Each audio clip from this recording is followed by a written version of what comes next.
Welcome to the Faber Show, where the focus is on helping you grow and preserve your wealth. Join us as we discuss the craft of investing and uncover new and profitable ideas, all to help you grow wealthier and wiser. Better investing starts here. Matt Faber is the co-founder and chief investment officer at Cambria Investment Management. Due to industry regulations, he will not discuss any of Cambria's funds on this podcast. All opinions expressed by podcast participants are solely their own opinions and do not reflect the opinion of Cambria Investment Management or its affiliates. For more information, visit CambriaInvestments.com. Hey, podcast listeners, we got a killer show for you today. Our guest and his co-founder started their company, NoiseAware, as a result of a short-term rental party disaster. They built what is now referred to as the smoke detector for noise, a smart sensor equipped with noise monitoring technology to save short-term rental owners and managers from the headaches and excessive noise from unwanted parties and unruly guests.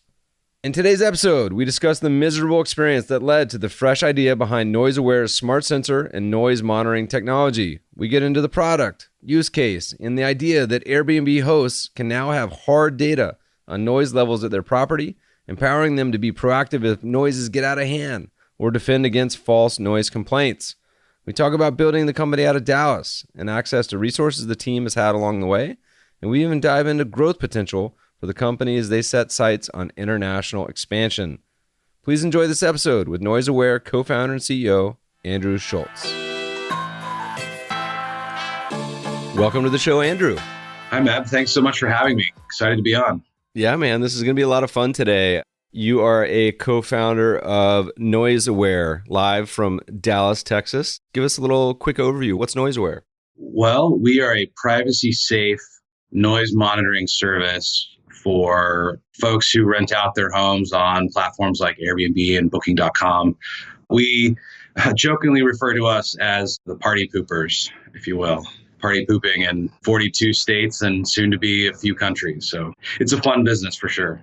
Give me the origin story. What was the inspiration for starting this idea? Because to me, it seems like something, once you hear about it, most people's reaction is, that's odd, that doesn't exist already. What was the genesis? As you can imagine, it started with the problem. My co-founder, Dave, was actually renting out a condo here in Dallas shortly after he moved here. And as you can imagine, being close to a college campus, someone was going to have a, air quotes, quiet weekend with the girlfriend, when in fact it was a bachelor party and 12 dudes threw a party all weekend, unbeknownst to him.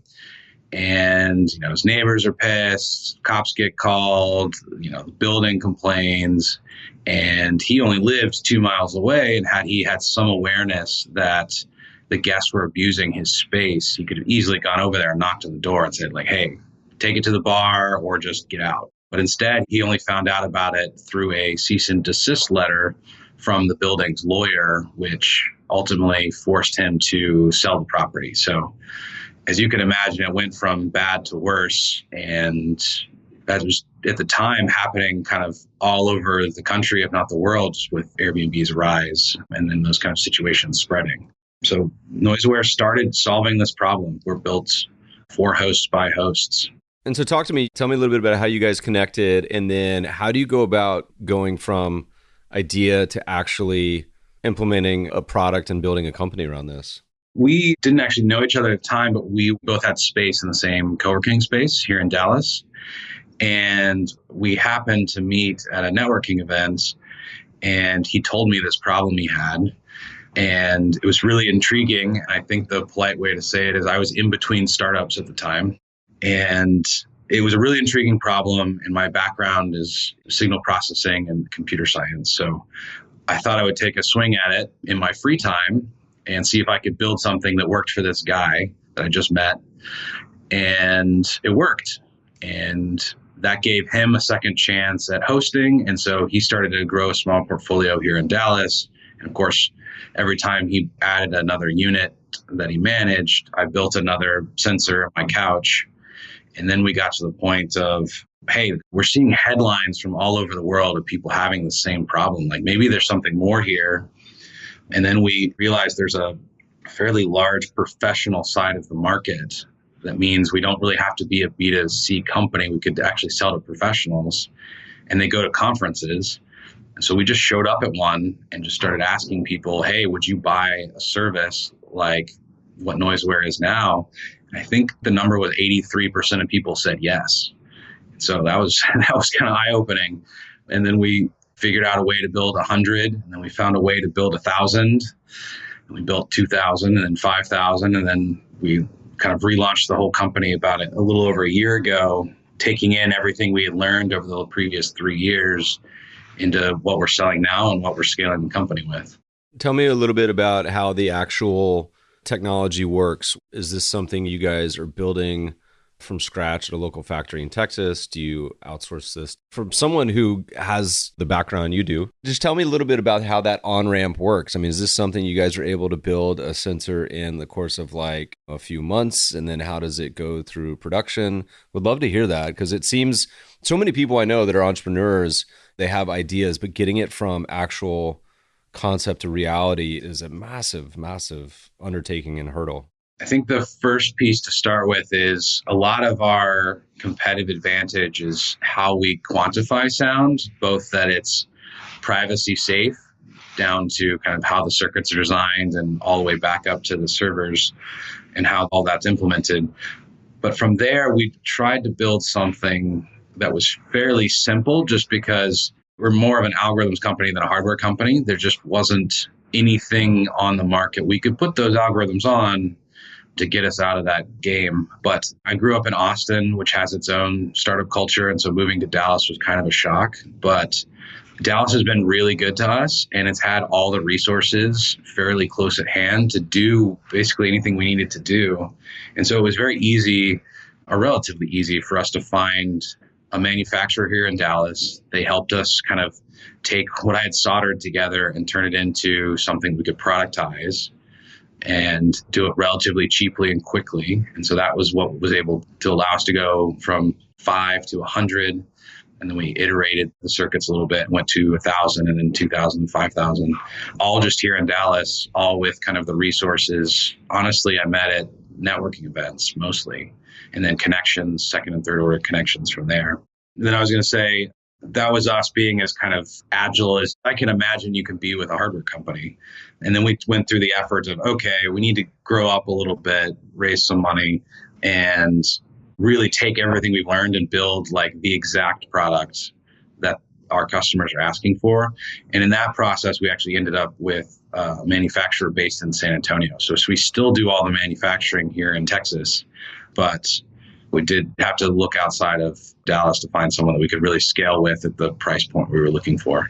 So walk me through how it actually works then. Okay, so I'm an Airbnb host, which I used to be until they banned it in my local town, where you can only do it, I think, for a month or more now, which of course is silly. But say I'm an Airbnb host, I want to install one. Walk me through kind of how the whole experience works. The indoor sensors plug into an outlet, so they have constant power, so you never have to worry about batteries. You can always have confidence that it's on and it's protecting your property.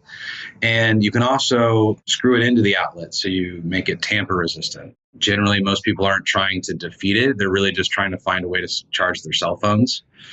If you just make it have a little bit of resistance, people leave it alone. Generally, I think it's a Wi-Fi repeater or an air freshener. And then from there, it can cover a room that's about 400 square feet, so your common living room size, which is generally, until you get into like 5+ bedroom homes, is mostly the only thing you need is just the main common area, because that's where people congregate. Like that's where people are hanging out, drinking, being loud. It's where the sound system is, all that kind of stuff. And so you just put one NoiseAware in the living room, you connect it over Wi-Fi. It's simpler to install than a Nest thermostat, faster to set up than any of the other kind of smart home products. And you're off to the races. You've got something there to give you some sort of real-time awareness of your guest behavior while you're remote, while you're away. Is it app or text-based? And is it saying, hey, look, do you set up alerts where it's like, if this reaches a certain decibel, or is it customized where you're like just going to get alerts to be like, hey, it's getting noisy over here? You can have multiple sensors at a property. So if you do have, say, a home with a living room and, say, a game room, you can put one in each, and you can control the thresholds on each separately. So maybe the game room is really close to the neighbors. And so if you're loud there, it actually gets the neighbors at kind of a lower level, so you can set a lower threshold. And you can also set different thresholds for each hour of the day. Generally at 2 p.m., no one really cares how loud you are. But once you start getting into like the 8 to 10 p.m. range, you kind of get a little bit more cautious. And then once it gets to 2 a.m., you kind of want to know if anything's going on, because at that point, your guests can potentially be very disruptive to the neighbors.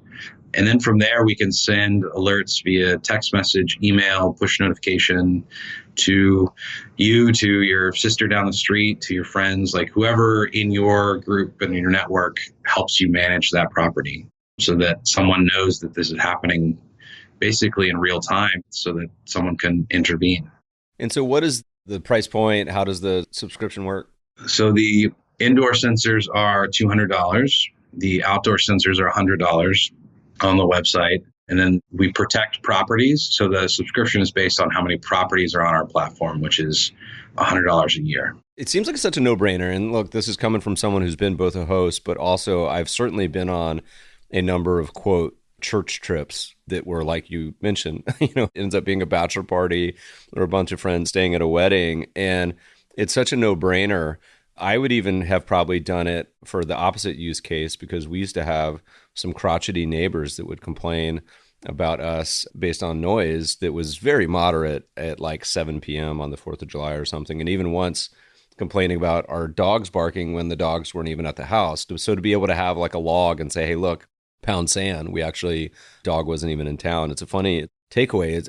It was really eye-opening when we started the company, how often the data we were collecting was actually being used to counter false complaints. Like I guess I never experienced the world where people are just waiting to complain about their neighbors over nothing. I mean, there certainly are legitimate events out there, but there's also, unfortunately, people who just want to complain. And we have a data trail that kind of either validates that concern or doesn't. And just having that data trail has been incredibly valuable. Just out of curiosity, you said that the town you're in is basically banned short-term rentals. Where are you based? Manhattan Beach, California. For sure. That's fortunately, so many neighbors end up having to be the noise monitor, and then that bubbles up to city councils. And it's just unfortunate that their kind of only path to resolution is to ban it altogether rather than put innovative technology like ours in place and some common sense regulations rather than just banning it altogether. It's one of these things that's just so obvious why every Airbnb owner wouldn't have this. Talk to me a little bit about the adoption and penetration. I assume the main use case is rental, vacation, or Airbnb owners. And then you mentioned there's probably a little bit of tertiary of people using it for the opposite. Is there any other areas where you're seeing this sort of adopted as well? Or is it like 99% Airbnb users? Well, some advice we got really early on is lack of focus kills startups. So we've spent the vast majority of our effort in the short-term rental space, just making sure that we serve those customers as best we can. So 90%, 95% of our customers are in that space. And then we're looking to expand to Europe this year, which is also really exciting. But if you expand outwards to what we've built, it's basically the first cost-effective noise monitoring solution, which we have inbound interest from construction, municipal noise monitoring, hotels, all that kind of stuff, which is really exciting just for us as we look forward. But right now we're staying fairly focused on the short-term rental space. Yeah, I mean, that seems so obvious to me. I mean, like if you're Hyatt, you could have something that you put in the rooms that avoids the whole neighbor having to call the front desk and wait people's time, where it just gives you just kind of a heads up, like, dude, just turn down the TV a little bit. Or I could think about it with bars and restaurants, trying to avoid getting cited for noise ordinances. I was literally reading the newspaper this morning about a local bar that is getting shut down or getting hours reduced because of this. And if you're the owner, that's a pretty major impact that you could save for $100. Like, why not? It's such a no-brainer. Fascinating. There's a use case we haven't explored too much, which is we've done a little bit where you use the threshold to keep the noise just under, right? I think you kind of touched on it with your church trip story. You want to have fun, but just enough where you don't upset anyone. And so that's where the kind of bar and the restaurant idea is really interesting, especially as some of the bigger cities start hiring night mayors. I don't know if you're familiar with that. No, what's that? New York City, Washington, D.C., There's a specific, I don't know the best way to describe it, but administration just for nightlife and making sure that it doesn't affect the wider community. These nightmares are focused on making sure that the kind of nightlife side of the city doesn't affect kind of the 80% of life that's during the day. So finding that balance between the two, of which noise, as you can imagine, is one of the biggest factors. Do you get any sort of pushback? Are people concerned? I know with a lot of the Alexa and various voice-enabled assistants that people are concerned about privacy. Is that something that you guys get pushback on or concerns? Absolutely. Everyone's concerned about privacy now, especially with the stories from all of the voice-enabled services, kind of recording people, sending them overseas. You kind of don't know what people are doing with that data anymore. And so we are a direct reaction to that. And privacy is the biggest design criteria we have in anything we do. Our sensors are designed, again, down to the circuitry to make sure that there's no recordings made on the device. There's nothing streamed to a server. The way we've designed the hardware is actually trying to make that as difficult as possible because that's not where we're deriving our value. NoiseAware basically is a thermometer for sound. It creates a value for a moment in time that you know it's either good or bad. You either know it's loud or it's not when you want it to be.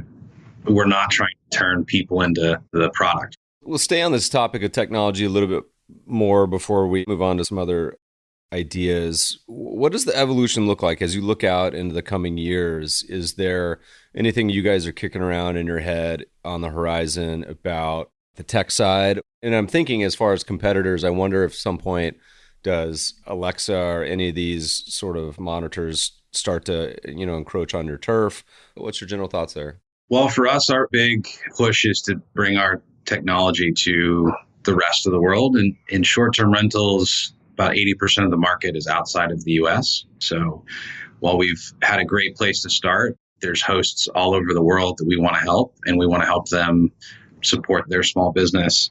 I imagine competition is coming. I'd be foolish to think otherwise.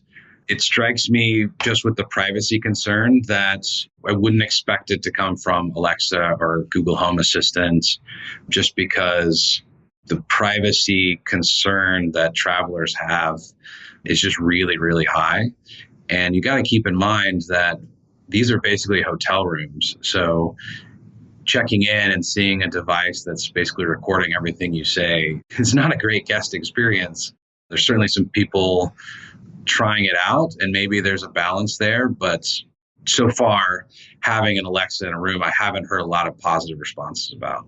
And so what is the main kind of gate for you guys on expansion in the rest of the world? Is it something where you have to comply with some rules and regulations? Is it something where it's actually just more of a constraint as far as headcount and servicing a lot of these? Is it production? What's the main sort of issues in expanding to the rest of the world? Well, just like we take privacy very seriously, we do take certifications and the necessary safety requirements very seriously, which just takes time. There's a reason they say hardware is hard. There's always more to do, but it's getting those check boxes done, as well as, again, being very thoughtful about how we expand.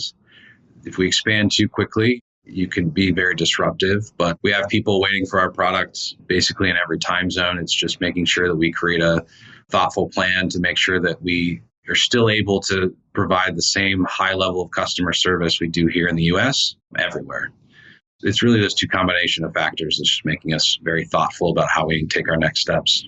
So we'd love to shift and talk a little bit about just the entrepreneurial side in general and the growth of the company. I mean, look, you guys haven't been around that long, but have a pretty interesting product market fit. Would love to hear a little bit about how you're thinking about the future of the company and in this short runway you've had, anything that has been a particularly interesting, challenging hurdle in the building of the company as well.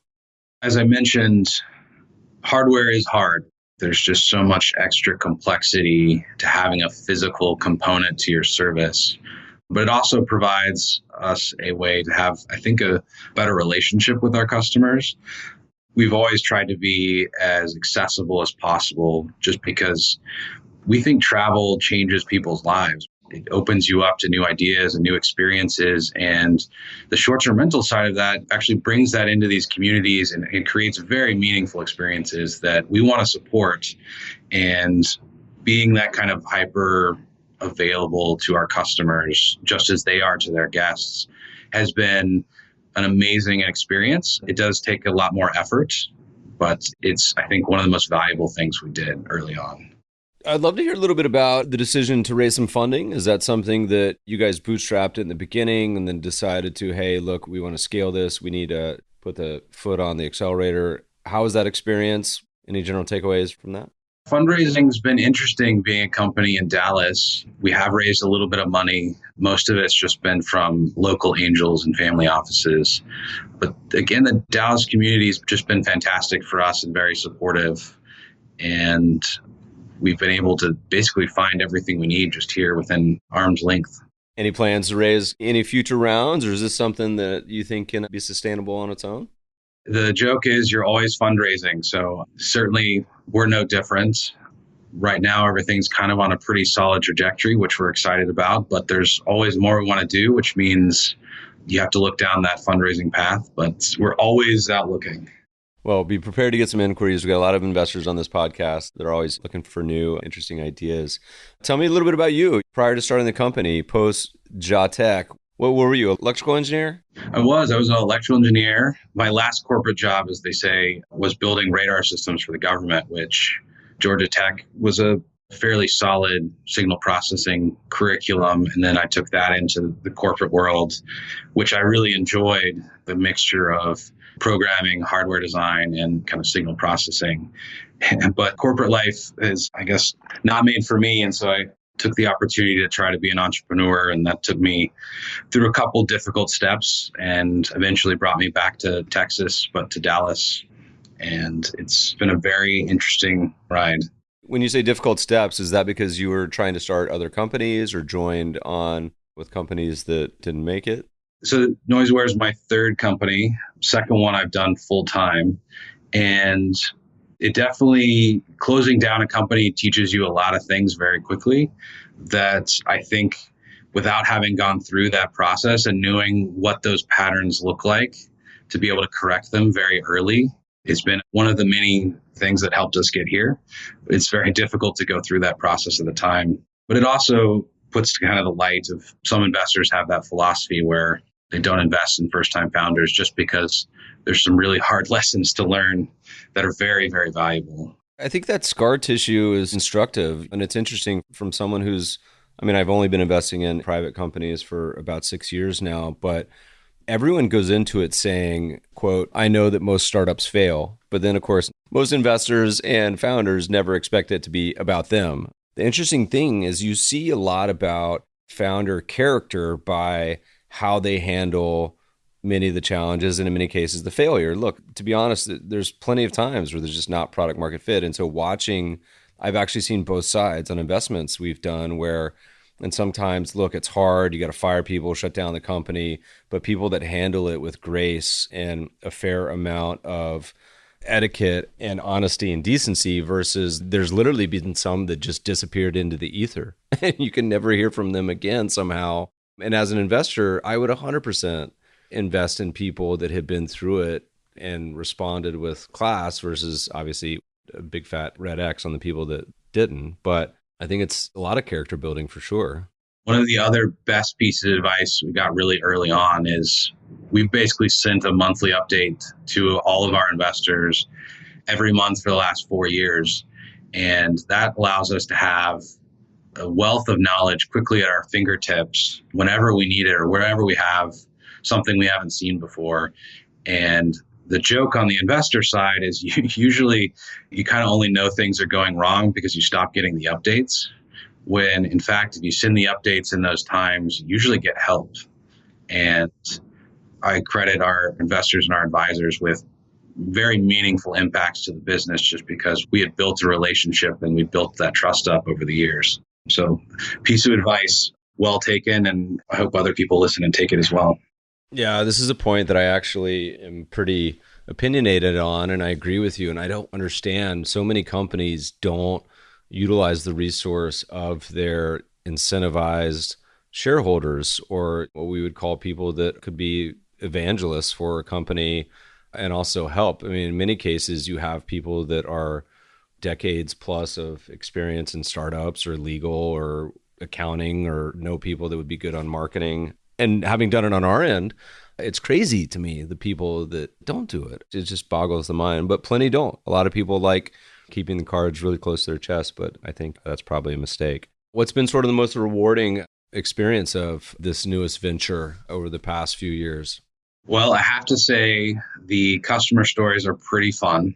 The situations that people are able to kind of stop from escalating are sometimes comical. Can you give us any anonymous stories? It just amazes me how many uncles and grandparents, high school kids, accounts they get a hold of. They rent these houses for like a post-prom party, and they think they're going to get away with this. And here comes in whoever owns the property, as you can imagine, very upset that there's now 50 high schoolers in a very nice house, just throwing a party in the middle of it. And those kind of stories, usually somebody posts something on Instagram and you kind of see the aftermath of it.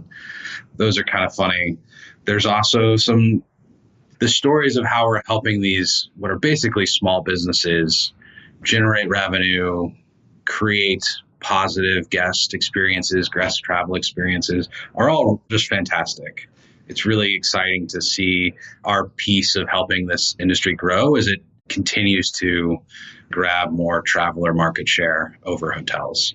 And I imagine that a defining moment in your company's history, and maybe it wasn't, but it certainly was for Airbnb, was the tragedy, I believe it was last fall or last summer, when there was one of those parties that resulted in a number of deaths. Was that something that I imagine was a pretty big impact on y'all's company as far as raising awareness of some of these problems that sadly could have been avoided had the right technology been in place? It's really tragic to see those headlines. I think one of the more widely publicized one was just outside of Oakland for Halloween. Really tragic event. And NoiseAware is not designed to identify gunshots. But when you read the kind of neighbor stories of how everything went down, you see that the party was going on for 4 or more hours each time. And that's the kind of thing that we are designed to do. We're an early detection service so that someone can intervene in these kind of situations by text message or phone call within 15 minutes, and if possible, actually have a door knock within an hour so that someone's able to see what's going on. We'd like to think we could have some small part in making sure that those happen less often. As a person leading the biz, you look back at your tenure, anything you would go back and rewind? I mean, having to make 1,000 decisions every day as CEO, is anything that stands out as something you might do differently? Oh man, tons. The saying that puts it in perspective for me is your job as a founder and a CEO is make tons of tactical mistakes, but don't make any strategic ones. So we make mistakes all the time, and it's just one more thing you try that you know doesn't work. And so you're making the list smaller to find the ones that do work. I also built the first version of the back end of our system, and going through the process of upgrading all that, getting rid of the technical debt was a fun experience, but it got us where we needed to go. And we were able to hire people much smarter than myself to take over that piece. What's the company look like today? How many people you got? Yeah, we've got 20 employees now. Everything from, as you can imagine, sales, support, account management. We've got an installation team for some of our larger customers. We have a fantastic marketing team, and obviously our product and engineering teams are fantastic. I was going to say on the marketing side, this seems to be like the biggest challenge for somebody like you guys who have an obvious product that it's almost just like it's a awareness issue. How do you guys approach marketing? Is it through traditional channels of digital ads? Is it through partnerships? Is it through influencers on Instagram? How do you guys go about it? As the company that created the category, we've tried everything, and we keep trying everything just because we're still early in both the kind of short-term rental movement, but also this phase of education that this is actually a problem that technology can solve. And it's not something that the hosts always have to be worried There's a solution to tell the neighbors so that they have confidence that the host next door is taking their concerns seriously. So we honestly just spend a lot of time educating people on just the best practices for being a host, of which NoiseAware is one of them. And then that kind of rising tide lifts all boats kind of situation where everyone's doing better. The neighbor's happy, the host is happy, the guests are having a good time within the right boundaries. The community doesn't have to worry about our short-term rentals rampaging in our communities. Like all of that's handled. Everyone can focus on the benefits that hosting has to the community, the benefits that these kind of very local, hyper-local guest experiences have, rather than the potential kind of negative effects, which are luckily from our data, very low in occurrence. Where's the best place for people to find more information on you guys, what you're up to? Well, the best place to find us is noiseaware.io. Also, check out our Facebook page and our Instagram. We also have a live chat if you actually just want to talk to us. Just show up and say hi. Awesome. Andrew, it's been so much fun. Thanks for joining us today. Thanks so much for your time. I really enjoyed it. Podcast listeners will post show notes to today's conversation at mebfaber.com/podcast. If you love the show, if you hate it, shoot us feedback at themebfabershow.com. We love to read the reviews. Please review us on iTunes and subscribe to the show anywhere good podcasts are found. My current favorite is Breaker. Thanks for listening, friends, and good investing.